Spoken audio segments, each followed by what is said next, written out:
अगर आप पहाड़ों में रहते हैं तो आपने पिछले कुछ सालों में निश्चित ही ये महसूस किया होगा कि यहाँ इस क्षेत्र में या तो बर्फ कम पड़ रही है या फिर ऐसे ही समय में पड़ रही है जब वो बहुत देर रुकती नहीं है। जो बर्फ नवंबर, दिसंबर, जनवरी में पड़नी चाहिए थी वो अब फरवरी, मार्च में पड़ रही है। और क्योंकि टेम्परेचर बहुत ज्यादा हो जा रहे हैं तो कुछ ही दिनों में वो बर्फ गल जा रही है। क्या आपने भी ऐसा महसूस किया है? यदि हाँ, तो आपने इसके कारणों का पता लगाने की भी कोशिश की? क्या की थी? यदि नहीं, तो हम आपके साथ मिलकर आज इसी विषय पे चर्चा करेंगे। तो हमारे साथ बने रहिए। और हाँ, आगे बढ़ने से पहले चैनल को लाइक, शेयर और सब्सक्राइब जरूर कीजिए। सच मानिए, आपके उत्साहवर्धन और आपके सहयोग के कारण ही हम इस चैनल में लगातार आपके साथ विभिन्न विषयों पर संवाद बनाए रख पा रहे हैं। आपके सहयोग के बिना यह सब कर पाना सच में संभव नहीं होगा। अतः हमारे साथ बने रहिए, चैनल को लाइक कीजिए, शेयर कीजिए, सब्सक्राइब कीजिए।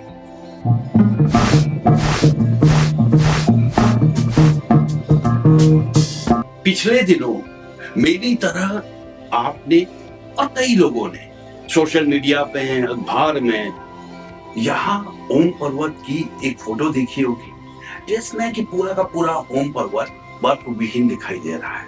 विशेष रूप से सर्दियों में वहां पर काफी बर्फ रहती है। ओम का अक्षर साफ दिखाई देता है।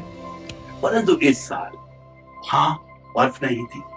शायद ये सब देख के मेरी तरह आपको भी चिंता हुई हो कि कुछ अलग हो रहा है, कुछ गलत हो रहा है। परंतु हो सकता है मेरी तरह कुछ दिनों के बाद सब अपने अपने कामों में व्यस्त हो गए हो, उस घटना को भूल गए।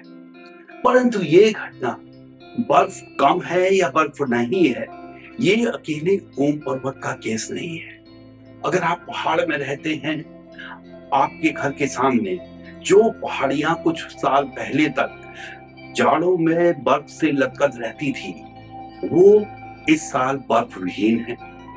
और ऐसा यहाँ हमारे आसपास ही नहीं बल्कि पूरे हिंदू कुश हिमालय का हाल ऐसा ही है। हिंदू कुश हिमालय कहें तो हिमालयी पर्वतमाला जो हिंदू कुश से वर्मा या म्यांमार तक फैली है और कुल लंबाई इसकी 3,500 किलोमीटर है। 8 देशों से होकर ये पर्वतमाला गुजरती है। अफगानिस्तान, पाकिस्तान, भारत, चीन, नेपाल, भूटान, बांग्लादेश और म्यांमार, इन 8 देशों से होकर हिंदू कुश हिमालय गुजरता है। 3,500 किलोमीटर इसकी कुल लंबाई है। काफी ऊंचाई में स्थित होने के कारण यहाँ बहुत सारे ग्लेशियर्स हैं, बर्फ बहुत ज्यादा पड़ती है और यहाँ जो ताजा बर्फ पड़ती है उसके गलने और यहाँ पर जो ग्लेशियर्स हैं उनके पिघलने से इस क्षेत्र से 10 प्रमुख नदियां निकलती हैं। और इस क्षेत्र को वाटर टावर ऑफ एशिया कहा जाता है क्योंकि ये पूरे एशिया क्षेत्र को पानी देता है। और इन 10 नदियों की बात करें तो इसमें अमू दरिया, इंडस, गंगा, ब्रह्मपुत्र, साल्वी, इरावदी, मैकॉन्ग, तांगसी, झेलम रिवर और तरीम है। ये 10 नदियां यहाँ से निकलती हैं। और अगर इनसे कितने लोग लाभान्वित हुए उसकी बात करें तो इस क्षेत्र में 24 करोड़ लोग रहते हैं। उनकी पानी की जरूरतें इन नदियों से पूरी होती हैं। उसी के साथ साथ ये नदियां बह के नीचे प्लेन्स में जाती हैं, दूसरे इलाकों में जाती हैं। तो ये 10 नदियां दुनिया भर की आधी जो पॉपुलेशन है, आधी आबादी है दुनिया भर की, उसकी पानी से संबंधित सभी जरूरतें पूरा करती है। और आप हो या मैं, कई बार जैसा हम पढ़ते हैं, जैसा हमें दिखाया जाता है, ग्लेशियर पीछे जा रहे हैं वो एक चिंता का कारण है। हमें ये सब पढ़कर, देखकर कई बार ये लगता है कि इन नदियों में या ग्लेशियर फेड जो रिवर्स हैं उनमें जो पानी आ रहा है वो केवल ग्लेशियर्स के पिघलने के कारण आ रहा है। परंतु ऐसा है नहीं। इन नदियों का ज्यादातर पानी जो है, जो ताजा बर्फ पड़ती है उससे पिघलने के कारण आता है। और ये उनके कुल प्रवाह का 1/4 करीब करीब 23% के करीब हो सकता है। तो ऐसे में जरूरी हो जाता है ये देखना कि यहाँ कितनी बर्फ पड़ रही है, कितनी देर रुक रही है।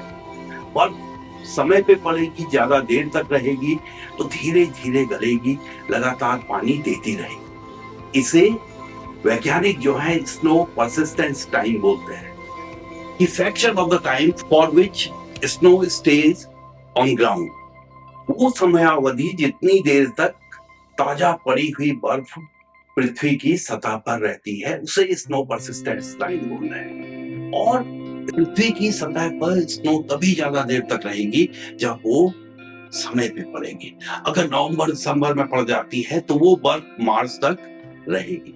अगर जो बर्फ फरवरी में पड़ रही है या मार्च के आरंभ में पड़ रही है वो जल्द ही गल जाएगी, क्योंकि एटमॉस्फेरिक टेम्परेचर उस समय तक बहुत ज्यादा बढ़ गए होते हैं। और यही यहाँ चिंता का सबब है। ऐसे में कितनी बर्फ पड़ रही है ये देखने के लिए नेपाल में एक इंस्टीट्यूशन है, संस्था है, इसी मोड बोलते हैं, international centre for integrated mountain development, इसी मोड, ICIMOD। ये एक स्नो अपडेट निकालता है। तो अगर पिछले साल के आंकड़े देखें तो 2023-24 का नवंबर से लेके अप्रैल के बीच में स्नो कहां पर कितनी रही, तो वो आंकड़े चौंकाने वाले हैं। 23-24 में पिछले साल की जो बात है उसमें नवंबर से लेके अप्रैल तक के बीच का कहां कितनी स्नो रही, तो देखा गया कि पूरे जो हिंदू कुश हिमालयी क्षेत्र है वहां पर स्नो परसिस्टेंस कम हो रही। और उन्होंने पाया कि ये जो स्नो परसिस्टेंस है पिछले 22 सालों में न्यूनतम स्तर पर है, मिनिमल स्तर पर आ गई है। पिछले 22 सालों के अगर आंकड़े देखें तो स्नो परसिस्टेंस 2023-24 में सबसे कम स्तर पर थी। और यहाँ स्नो परसिस्टेंस इसलिए इंपॉर्टेंट हो जाती है, अगर हम गंगा की बात करें तो उसका 10% जो पानी है वो फ्रेश स्नो के गलने के कारण आता है, जबकि ग्लेशियर से जो पानी ग्लेशियर की वजह से, ग्लेशियर के गलने से आ रहा है वो करीब करीब 3% है। ऐसा ही अन्य नदियों के साथ भी है। अगर ब्रह्मपुत्रा की बात करें तो 13% जो पानी है वो स्नो की वजह से आ रहा है। 1.8 या 2% पानी केवल ग्लेशियर के गलने के कारण आ रहा है। अगर इंडस की बात करें तो वहां पर ज्यादातर पानी, 40% पानी जो है वो फ्रेश स्नो के गलने के कारण आ रहा है और केवल 5% पानी ग्लेशियर से आ रहा है। हमने 2023-24 के स्नो परसिस्टेंस के डाटा की बात की थी, तो गंगा का जो स्नो परसिस्टेंस देखा गया वो सामान्य से 17% कम पाया गया। उससे पहले 2018 में ये सामान्य से 15% कम था। अब ऐसा नहीं कि हर साल कम ही हो रहा है। 2015 में ये पॉजिटिव भी था, 25.6% ज्यादा पर स्नो परसिस्टेंस था वहां पर। और 2023-24 की हमने बात की, हर बेसिन में जो हिंदू कुश हिमालय की जो 10 नदियां हैं इनके सभी के बेसिन में स्नो परसिस्टेंस कम देखा गया। ब्रह्मपुत्र में ये सामान्य से 14.6% कम था, इंडस में 23% कम था, अबू दरिया में 28% कम था। और सच में ये आंकड़े चिंता का विषय है। जैसा कि हमने कहा कि ये 10 नदियां जो हिंदू कुश हिमालय से निकलती हैं ये दुनिया भर की आधी आबादी की पानी से संबंधित जरूरतें पूरा करती है। और इनका ज्यादातर पानी जो है वो फ्रेश स्नो के गलने के कारण मिल रहा है। अगर फ्रेश स्नो या स्नो परसिस्टेंस में 25% तक कमी आ रही है तो जाहिर है इन नदियों से जो पानी मिल रहा है उसमें कमी आएगी और इसके लोगों की गुणवत्ता, लोगों के जीवन पर प्रतिकूल प्रभाव पड़ेगा। खेती पे विपरीत प्रभाव पड़ेगा। जो हाइड्रो इलेक्ट्रिक पावर प्रोजेक्ट्स हैं उन पे नेगेटिव इम्पैक्ट होगा। इंडस्ट्रियल वाटर हमें नहीं मिल पाएगा, पीने के पानी की कमी होगी, टूरिज्म इससे प्रभावित होगा। तो सवाल ये है कि स्नो परसिस्टेंस हमने कहा कि कम हो रही है, बर्फ या तो समय पे नहीं पड़ रही है या फिर कम पड़ रही है या फिर देरी से पड़ रही है, और उतने समय तक जितना कि पहले वो पृथ्वी की सतह पर रहती थी उतनी समय तक पृथ्वी की सतह पे नहीं रह पा रही। तो अब देखना ये है कि इसके कारण क्या है। यहाँ हिमालयी क्षेत्र में या हिंदू कुश हिमालय में जो बर्फ विंटर्स में पड़ती है, उसका मुख्य कारण वेस्टर्न डिस्टर्बेंसेस है, पश्चिमी विक्षोभ जिसे हम बोलते हैं वो है। और वैज्ञानिकों का मानना है कि विभिन्न कारणों से ये जो वेस्टर्न डिस्टर्बेंसेस हैं ये कमजोर पड़ रहे हैं या समय पे नहीं आ रहे हैं, और इनसे समय पे यहाँ पर बर्फबारी नहीं हो पा रही। हमने वेस्टर्न डिस्टर्बेंसेस की बात की, तो वेस्टर्न डिस्टर्बेंसेस का मतलब है हमारे वेस्ट में मेडिटेरियन, कैस्पियन और ब्लैक सी के आसपास जो लो प्रेशर सेंटर बनता है, उसकी वजह से, लो प्रेशर मतलब हाई टेम्परेचर की वजह से जो हवा ऊपर उठती है और फिर हमारी तरफ बढ़ती है, इस लो प्रेशर की वजह से वेस्टर्न डिस्टर्बेंसेस उत्पन्न होते हैं। और वैज्ञानिकों का मानना है कि क्लाइमेट चेंज की वजह से जो सोर्स एरिया है, कैस्पियन सी, मेडिटेरियन और ब्लैक सी है, वहां पे सी सरफेस टेम्परेचर बढ़ रहा है, जिसकी वजह से वेस्टर्न डिस्टर्बेंसेस वीक पड़ रहे हैं, समय पे नहीं आ पा रहे हैं, और इनसे पर्याप्त हमें मॉइस्चर, पर्याप्त वर्षा, पर्याप्त बर्फ हिंदू कुश हिमालयी क्षेत्र में नहीं मिल पा रही। और ये अगर क्लाइमेट चेंज इसी तरह चलता रहा, हमने कुछ नहीं किया, तो ये पूरे इलाके के लिए, पूरे विश्व के लिए एक चिंता का विषय है। जो हमने बात की, weekend and delayed western disturbances are responsible for delayed and less snowfall in Hindu Kush Himalayan region. तो सवाल हुआ कि जो वेस्टर्न डिस्टर्बेंसेस हैं वो वीक हो रहे हैं, उसकी वजह से यहाँ पर्याप्त बर्फ नहीं पड़ पा रही। तो सवाल ये है कि हम करें क्या? हमें कुछ ना कुछ तो करना पड़ेगा। हम हाथ में हाथ रखकर तो नहीं बैठे रह सकते, क्योंकि इसमें प्रमुख कारण क्लाइमेट चेंज का है, मतलब ग्रीन हाउस गैसेस बढ़ रही है। तो हमें पहले तो ग्रीन हाउस गैसेस का जो उत्सर्जन है वो कम करने की बात करनी चाहिए।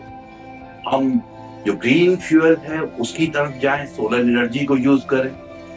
उसी के साथ, जैसा हमने पहले भी बात की, फॉसिल फ्यूल की वजह से विशेष रूप से उच्च हिमालयी क्षेत्रों में या जो ग्लेशियर वाले इलाके हैं वहां पर ब्लैक कार्बन बहुत ज्यादा जमा हो रही है। तो ब्लैक कार्बन के उत्सर्जन को कम करें, क्लीन फ्यूल की यूज की बात करें, उन इलाकों में व्हीकलर जो ट्रैफिक है उसको कंट्रोल करने की बात करें, हम फॉरेस्टेशन की बात करें, पानी को संचय करने की बात करें, वाटर मैनेजमेंट की बात करें, कितने इफेक्टिवली उसे हम उपयोग कर पाए उस पर ध्यान दें।